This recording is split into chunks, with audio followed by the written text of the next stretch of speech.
Assalamu alaikum dear students, it's Muhammad Fawad, your physics teacher along with the 6th lecture of the online classes for the physics class first year. हम आज अपना second chapter vectors and equilibrium start करेंगे।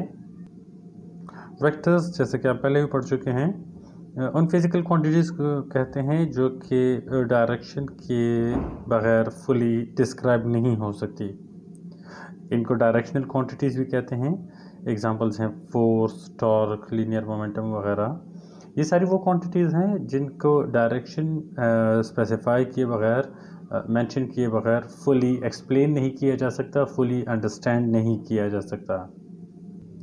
Vectors को represent किया जाता है normally bold letters से या फिर स्मॉल या कैपिटल लेटर्स लिखकर उनके ऊपर या नीचे एरो बना देते हैं, जिससे एक वेक्टर डिस्क्राइब होता है, रिप्रेजेंट किया जाता है मुकम्मल वेक्टर को।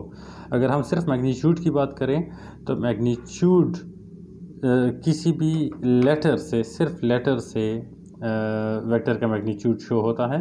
अगर फुल वेक्टर लेते हैं तो इसके दो पोर्शंस होते हैं, मॉड्यूलस ऑफ ए साथ में ए कैप। तो ए कैप इसका वेक्टर पोर्शन है, जबकि जो डायरेक्शनल है डायरेक्शन शो करता है, जबकि दूसरा पोर्शन इसका मैग्नीट्यूड को शो करता है।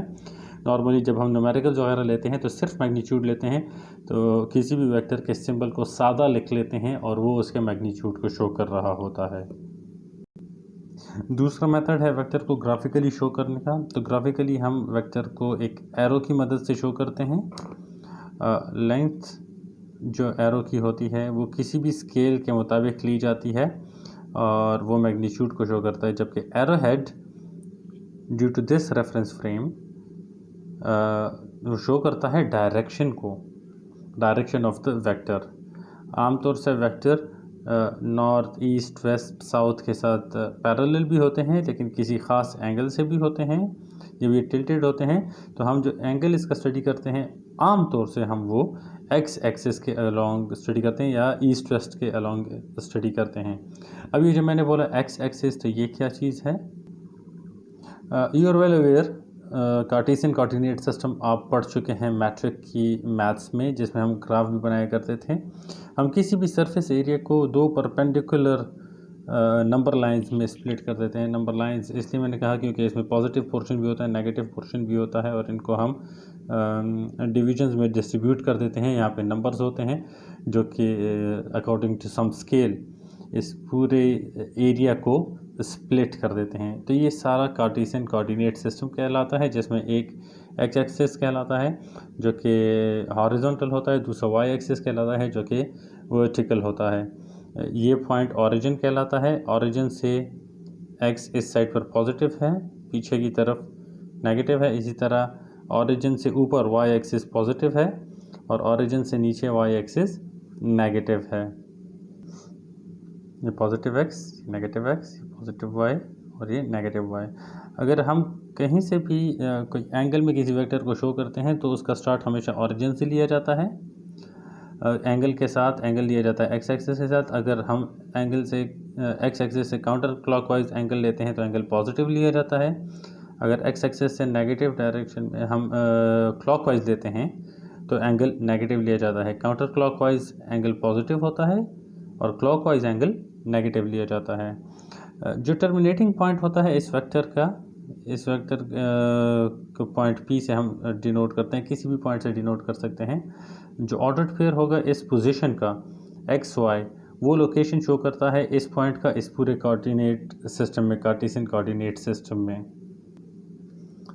ये जो एक्स वाई कोऑर्डिनेट सिस्टम है ये 2 डायमेंशनल कोऑर्डिनेट सिस्टम होता है, जिसमें एक एक्स एक्सिस होता है, एक वाई एक्सिस होता है, जो परपेंडिकुलर होते हैं एक दूसरे के, लेकिन सरफेस एरिया को शो करते हैं।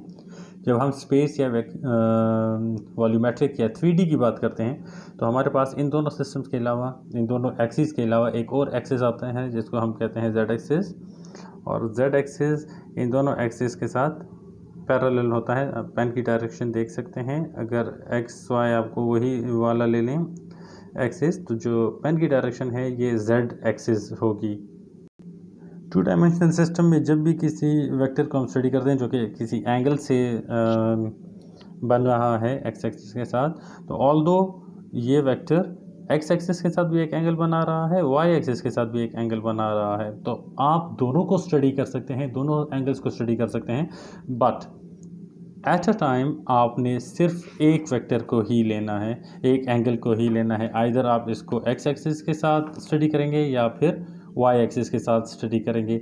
और अगर इनके इसके 3 एक्सिस हैं, 3 डायमेंशनल हम स्टडी कर रहे हैं, तो उस कंडीशन में फिर ये जो एंगल होता है, जो वेक्टर होता है, वो एंगल बनाता है तीनों एक्सिस के साथ। नेक्स्ट टॉपिक है एडिशन ऑफ वेक्टर। वेक्टर्स को जब हम ऐड करते हैं तो ग्राफिकली भी ऐड करते हैं और न्यूमेरिकली भी ऐड करते हैं, लेकिन स्केलर्स की एडिशन से वेक्टर्स की एडिशन बहुत मुख्तलिफ होती है। जिस तरह आप स्केलर क्वांटिटी में अगर फॉर एग्जांपल 5 kg को 3 kg में प्लस करते हैं तो आपके पास 8 kg आंसर आता है, लेकिन अगर आप वेक्टर्स में प्लस करते हैं तो आपके पास एक रेंज ऑफ वैल्यूज़ आती हैं, कोई स्पेसिफिक एक वैल्यू नहीं आएगी, डिपेंड करता है डिफरेंट सर्कमस्टांसिस पे, डिफरेंट फैक्टर्स पे। वेक्टर्स की एडिशन स्केलर की एडिशन से बहुत मुख्तलिफ है। लेट्स से हम 2 वेक्टर्स लेते हैं, ए और बी, जो आपको नज़र आ रहे हैं। अगर हम ग्राफिकली इसको ऐड करते हैं तो उसका एक मेथड है हमारे पास head to tail rule. Head to tail rule में इस तरह करते हैं कि हम दोनों वेक्टर्स ड्रॉ करते हैं, एक वेक्टर ड्रॉ करते हैं और उसके हेड से दूसरा वेक्टर ड्रॉ कर देते हैं। फिर अगर हमारे पास कोई और वेक्टर होता है तो वो भी चलते जाते हैं, हर वेक्टर के ख़त्म होने पर उसके हेड से अगला वेक्टर शुरू होता है। जब सारे वेक्टर बन जाते हैं तो फिर हम पहले वेक्टर की टेल से, यानी जब हमारा एक्चुअल स्टार्टिंग पॉइंट था, वहाँ से लेकर जो हमारा टोटल फाइनल पॉइंट है, एंडिंग पॉइंट, वहाँ तक एक स्ट्रेट वेक्टर ड्रॉ कर लेते हैं। ये वेक्टर हमारा रिजल्टेंट वेक्टर होता है। अब अगर हम सारे वेक्टर्स अप्लाई करते हैं या उसके बजाय सिर्फ ये एक वेक्टर अप्लाई करते हैं, दोनों का एंड रिज़ल्ट सेम होगा, दोनों का इफ़ेक्ट सेम होगा। This process is called head to tail rule. इसमें जिन चीज़ों का आपने ख्याल रखना है वो ये है कि सबसे पहले आपने सूटेबल स्केल डिसाइड करना है जिसकी मदद से आप ये दोनों वेक्टर्स ड्रॉ करेंगे। अब हर एक वेक्टर को आप ड्रॉ करेंगे तो पहले वेक्टर के हेड से दूसरा वेक्टर स्टार्ट करेंगे, इस तरह दूसरे से तीसरे, तीसरे से चौथा, लेकिन आपने एंगल जो भी मेंशन हो गए, जैसे यहाँ पे एंगल जो वेक्टर बी है उसका कोई एंगल है एक्स एक्सिस के साथ, तो आपने हर पॉइंट पर एक्स एक्सिस ही लेना है और वहाँ के साथ एंगल आगे कंटिन्यू करना है। जब आप एंड में सारे वेक्टर्स बना लेंगे और रिजल्टेंट भी बना लेंगे तो रिजल्टेंट का जो एंगल है वो भी एक्स एक्सिस के साथ ही लिया जाएगा। ये मस्ट नहीं है, आप इसको वाई एक्सिस के साथ भी ले सकते हैं, लेकिन जो चीज़ ज़्यादा कॉमन यूज़ हो रही है वो यही है कि एक्स एक्सिस को लिया जाता है इस सेंस में। अगला टॉपिक है हमारा कम्यूटेटिव प्रॉपर्टी ऑफ फैक्टर्स, उनकी एडिशन। चूँकि कम्यूटेटिव प्रॉपर्टी से आप अवेयर हैं, क्लास 8-9 में आप पढ़ चुके हैं मैथ्स में, कि ए और बी को प्लस करें या बी और ए को, उनका ऑर्डर को चेंज कर दें तो एंड रिज़ल्ट सेम आता है। यही प्रोसेस वेक्टर्स ए बी के अंदर भी है। अगर आप ए और बी में ए को पहले ड्रॉ करते हैं, बी को बाद में ड्रॉ करते हैं, या बी को पहले ड्रॉ करते हैं, ए को बाद में ड्रॉ करते हैं, तो आपके पास सेम आंसर आएगा, सेम रिजल्टेंट आएगा। इस डायग्राम में आप देख सकते हैं, अगर आप इस पाथ को फॉलो करें ए और उसके बाद बी को ड्रॉ करें, या इस पाथ को फॉलो करें बी और उसके बाद ए को ड्रॉ करें, आपके पास रिजल्टेंट सेम आ रहा है। This is called commutative property of vectors. ये एक से ज़्यादा वेक्टर्स के लिए भी इस्तेमाल की जा सकती है। वेक्टर्स में एक चीज़ होती है नेगेटिव ऑफ वेक्टर। अब नेगेटिव ऑफ वेक्टर का क्या मतलब है? नेगेटिव ऑफ वेक्टर एक ऐसा वेक्टर होता है जो मैग्नीट्यूड में बिल्कुल सेम होता है किसी भी वेक्टर के साथ, लेकिन डायरेक्शन में एब्सोल्युटली ऑपोजिट होता है। जैसे आपको नज़र आ रहा है यहाँ पे मैंने वेक्टर बी लिया हुआ है और साथ में वेक्टर माइनस बी लिया हुआ है, तो दोनों का मैग्नीट्यूड बिल्कुल सेम है, लेकिन दोनों की direction absolutely opposite to each other है। अब बी और माइनस बी ये दोनों वेक्टर्स एक दूसरे का नेगेटिव वेक्टर हैं। नेगेटिव वेक्टर का इस्तेमाल कैसे किया जाता है और उसको एडिशन उसकी कैसे की जाती है? फॉर एग्ज़ाम्पल हमारे पास एक वेक्टर है ए और साथ में हमने उसमें से वेक्टर बी को सब्ट्रैक्ट करना है। तो वेक्टर की सब्ट्रैक्शन का तरीका ये है कि आप बी का नेगेटिव वेक्टर ले लें, ये माइनस बी हो जाता है। अब आप वेक्टर ए को इस वेक्टर माइनस बी के साथ प्लस कर दें। सिंपल उसी मेथड में जिस तरह आपने हेड टू टेल रूल किया था, आप ए वेक्टर को माइनस बी वेक्टर के साथ, नेगेटिव बी वेक्टर के साथ प्लस कर दें, तो ये आपके पास सब्ट्रैक्शन ऑफ वेक्टर्स बन जाएगी। अगर आप वेक्टर ए और वेक्टर बी को प्लस करेंगे, ये वेक्टर ए है, ये वेक्टर बी है, इनको प्लस करने से ये रिजल्टेंट आपके पास आता है। लेकिन अगर आपने वेक्टर ए से वेक्टर बी को माइनस करना है तो एक्चुअली आप वेक्टर ए के साथ वेक्टर बी का नेगेटिव ऐड कर रहे हैं।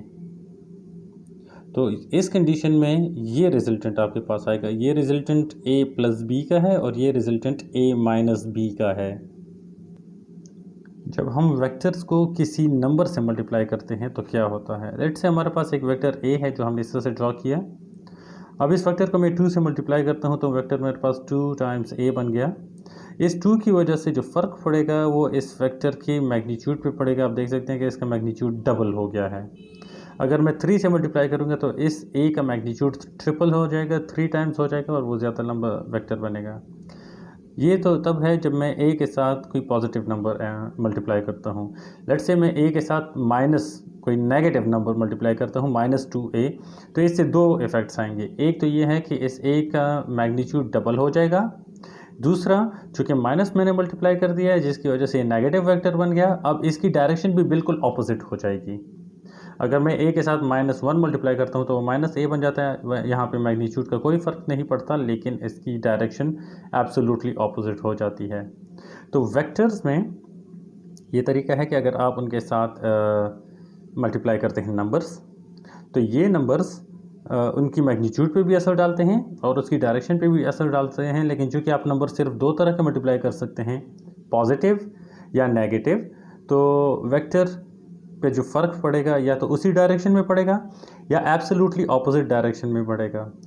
वेक्टर्स के साथ नंबर मल्टीप्लाई करने से ऐसा नहीं हो सकता कि वेक्टर का एंगल चेंज हो जाए, क्योंकि चेंज होता है लेकिन वो सिर्फ 180 डिग्रीज़ पे चेंज होता है। 180 डिग्रीज़ के अलावा किसी और एंगल पे फ़र्क नहीं पड़ता। उसके लिए बाकायदा कुछ और सिचुएशंस होती हैं। सिर्फ नंबर मल्टीप्लाई करने से मैग्नीट्यूड और एब्सोल्यूट ऑपोजिट डायरेक्शन वाली चेंजेस पॉसिबल हैं। ये तो हमारा आज का लेसन था। आपका जो होमवर्क है, अगला टॉपिक है हमारे पास रेजोल्यूशन ऑफ वेक्टर।